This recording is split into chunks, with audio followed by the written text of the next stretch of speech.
Hello everyone, this is Abhishek Gupta and you are watching only for government jobs. आज हम discuss करते हैं अमर जवान ज्योति को शिफ्ट करने से रिलेटेड जो न्यूज़ थी उससे रिलेटेड कौन कौन से फैक्ट हम डिस्कस करेंगे। पहला, इंडिया गेट क्यों एस्टेब्लिश किया गया था। दूसरा, अमर जवान ज्योति कब लगाई गई थी और क्यों लगाई गई थी वहाँ पर, है ना। और थर्ड, कि नेशनल वॉर मेमोरियल में हम उसे शिफ्ट क्यों कर रहे हैं। ठीक है, तीनों फैक्ट आए अच्छे से डिस्कस करते हैं। पहला, कि इंडिया गेट उस जगह पर क्यों बनाया गया और किसने बनाया। 1931 में ब्रिटिश इंडियन आर्मी में 90,000 सैनिक थे जो शहीद हुए थे अलग अलग ऑपरेशंस में जो ब्रिटिश इंडियन आर्मी ने कैरी आउट किए थे। उनमें जो 90,000 सैनिक शहीद हुए थे उनकी याद में वो इंडिया गेट बनाया गया था। ठीक है, उसका नाम था ऑल इंडिया वॉर मेमोरियल। तो वहाँ पर 13,000 सैनिकों के तो नाम भी लिखे गए हैं। वहाँ पर जो कैनोपी है जहाँ पर अब सुभाष चंद्र बोस का स्टैचू लगने जा रहा है, वहाँ पर पहले किंग जॉर्ज फाइव का स्टैचू लगा हुआ था, उसे 1968 में हटाया गया। आज़ादी के बाद जब हमने पाकिस्तान पर जीत हासिल की 1971 में, तो दिसंबर 1971 में बांग्लादेश जब बना था, है ना, उस जीतने के बाद, तो हमने उस याद को यादगार रखने के लिए, हमारे शहीदों के सेक्रीफाइस को याद रखने के लिए अमर जवान ज्योति एस्टेब्लिश की थी। कहाँ पर? इंडिया गेट पर, है ना। कब? 1972 में। अभी 50 साल होने वाले हैं उसको, है ना। रिपब्लिक डे पर 50 साल पूरे हो जाएंगे। तो हमने उसे एस्टेब्लिश की। इंडिया गेट पर किसने की थी? इंदिरा गांधी ने। किस लिए? हमने ये भी डिस्कस किया कि 1972 में जो हमने वॉर पे जीत हासिल की थी और हमारे शहीदों को याद करने के लिए। अच्छा, उसमें 4 बर्नर हैं। जो पर्टिकुलर अमर जवान ज्योति थी ना, उसमें 4 बर्नर थे। 4 में से एक बर्नर पर्टिकुलर हमेशा जलता रहता था, इसलिए बोलते हैं अमर जवान ज्योति। उनमें चारों कब जलते थे? जब पर्टिकुलर कोई बड़ा फेस्टिवल होता था, जैसे इंडियन आर्मी डे हो गया, या फिर रिपब्लिक डे हो गया जब।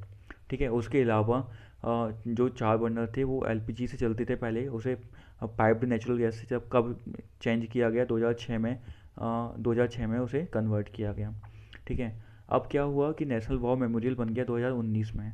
तो नेशनल वॉर मेमोरियल बनने के बाद अब आप देखो कि यहाँ पर 13,000 लोगों के नाम लिखे हुए हैं, और यहाँ पर आज़ादी के बाद भी जो सेक्रीफाइस हुए हैं उन सब के नाम लिखे हुए हैं, है ना, इंक्लूडिंग 1971।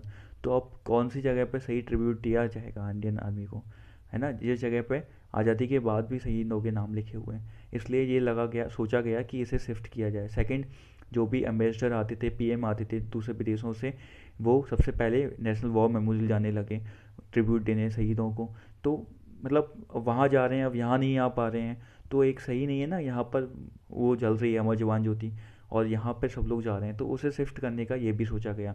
और थर्ड, कॉलोनियल सिंबल को भी रिप्रेजेंट करता है ना अमर जवान ज्योति, जो इंडिया गेट पर लगी हुई थी, इसलिए भी इसे शिफ्ट करने का सोचा गया।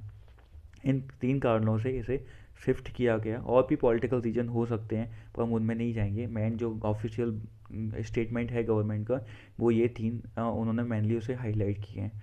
इसके अलावा यहाँ पर जो मैंने स्टैचू के बारे में बता दिया है कि सुभाष चंद्र बोस का जो कैनोपी है वहाँ पर स्टैचू लग रहा है 28 फीट का। उससे पहले किंग जॉर्ज फाइव का लगा हुआ था, उसे 1968 में हटा दिया गया था। और सारे फैक्ट हमने डिस्कस किए। तो आज की वीडियो के लिए इतना। चैनल को सब्सक्राइब करें, लाइक करें, शेयर करें। और हाँ, हमारे टेलीग्राम पर 2 ग्रुप चल रहे हैं, MPPSC MCQ 20 और UPSC MCQ। उन पर हम डेली बेसिस पे टाइम टेबल डिस्कस कर रहे हैं, आंसर राइटिंग सेशन करा रहे हैं, और उनके साथ हम MCQ भी सीरीज अपलोड करते हैं। उन पर 3,000 से ज़्यादा तो MCQ ऑलरेडी अपलोड हो चुके हैं। तो आप उन्हें ज्वाइन कीजिए। रेगुलर उस पर टाइम टेबल मिलता है, उसे भी फॉलो कीजिए।